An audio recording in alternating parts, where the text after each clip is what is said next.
A paz do Senhor, irmãos!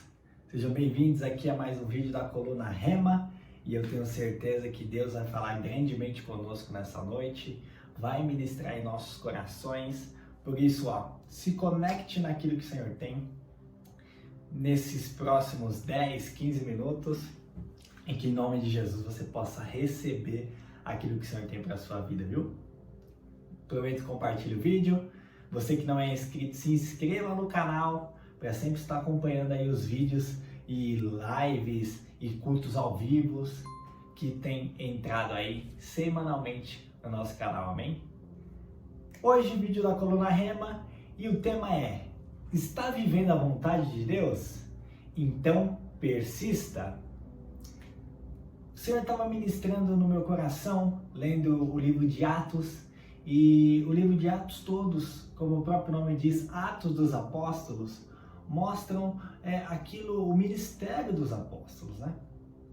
E aquilo que eles estavam fazendo, a igreja primitiva estava fazendo, e todas as obras, e todo o crescimento, e todo o evangelismo que estava ocorrendo ali nos primeiros dias dos primeiros cristãos. E eles estavam vivendo totalmente a vontade de Deus. E quando eles viviam a vontade de Deus, as coisas aconteciam. Então eu quero que você abra lá em Atos dos Apóstolos, capítulo 16. Eu vou ler do 9 em diante. Eu não vou ler o conteúdo todo, eu vou ler apenas alguns versículos. Mas eu peço que assim que acabar esse vídeo, já aproveita que a sua Bíblia vai estar aberta em Atos 16 e leia aí esse capítulo inteiro, porque para você ir pegando os detalhes dessa palavra. Em Atos 16, versículo 9, diz assim: E Paulo teve de noite uma visão em que se apresentava um varão de Macedônia e lhe rogava dizendo: passa a Macedônia e ajuda-nos.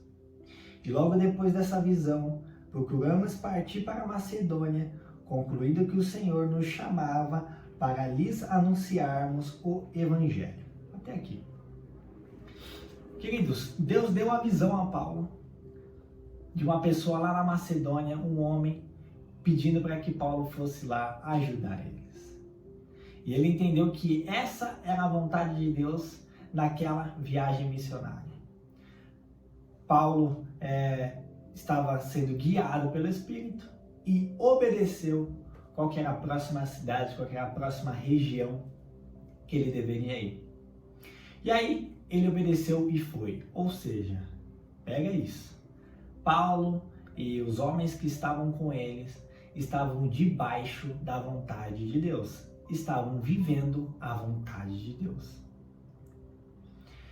Com isso, eles foram sendo guiados pelo Espírito e chegaram na cidade de Filipos.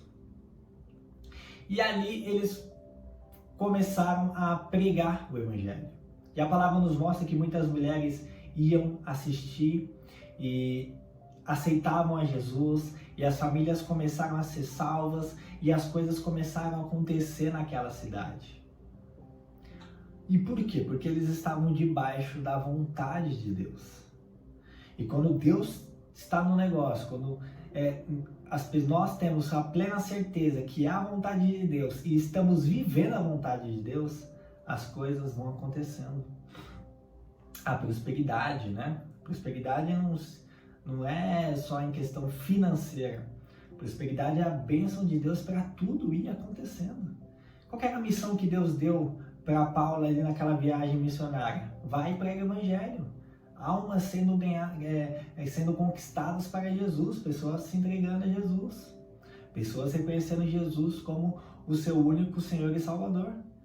Então, como eles estavam debaixo da vontade de Deus, este plano de Deus prosperou e as coisas estavam acontecendo. E aí, em determinado momento, se nós pularmos lá para o versículo 16, diz assim, ainda ali na cidade de Filipe, tudo isso que eu contei acontecendo.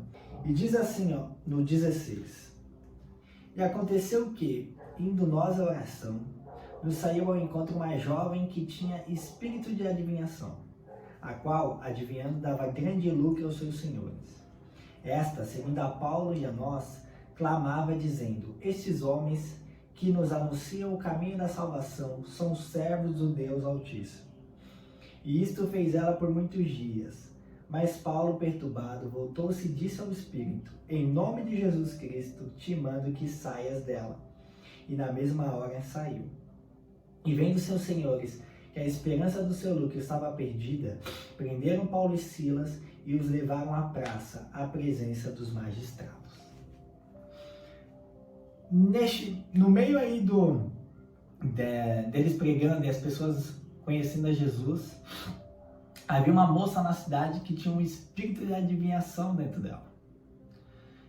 E aí ela começa a sair falando: esses homens são servos do Deus Altíssimo. Esses homens são servos do Deus Altíssimo. Durante muitos dias. Até que Paulo perde a paciência com ela e expulsa o demônio dela e ela é liberta, né? E Jesus veio para isso, para nos libertar, para nos curar. Então, Paulo fez o certo, libertou aquela moça daquele espírito que aprisionava ela.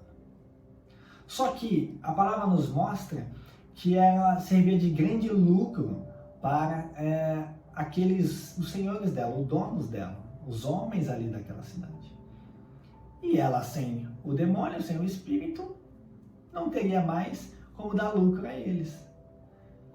Então eles, revoltados com isso, incriminam a Paulo e aos homens a um crime. E eles falam, né, levantam lá que, olha, levam eles aos magistrados e falam: esses homens estão trazendo aqui uma doutrina que não é a nossa. Aquela cidade era uma colônia romana, né? Então eles falaram: olha, eles estão trazendo coisas que são diferentes de Roma, são diferentes do que César fala, são diferentes daquilo que nós cremos, seguimos. Enfim, final da história. Paulo e esses homens, né, e Silas são açoitados, apanham, rasgam a roupa dele, espancam eles e lançam eles na prisão. E aí a gente para pensar assim: Lucas, mas você começou falando que eles estavam vivendo a vontade de Deus.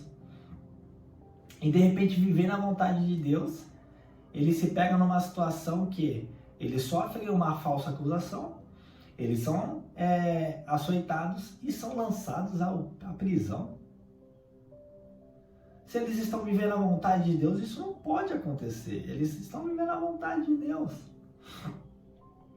E queridos, a vontade de Deus, tem duas coisas aqui que Deus fez eu entender e refletir. A primeira delas é que a gente não entende a vontade de Deus. E nós vamos entender que Deus ainda tinha uma obra maior para acontecer e que precisava que eles estivessem na prisão. E a segunda coisa é que quando nós vivemos a vontade de Deus, você acha que o inimigo vai ficar feliz? Se você está vivendo a vontade de Deus para a sua vida, para a sua família, no seu ministério, que você está fazendo a obra de Deus avançar, fazendo a obra de Deus expandir, se você está sendo canal de bênção, se você está sendo instrumento nas mãos de Deus, você acha que o inimigo vai ficar feliz com isso? Lógico que não.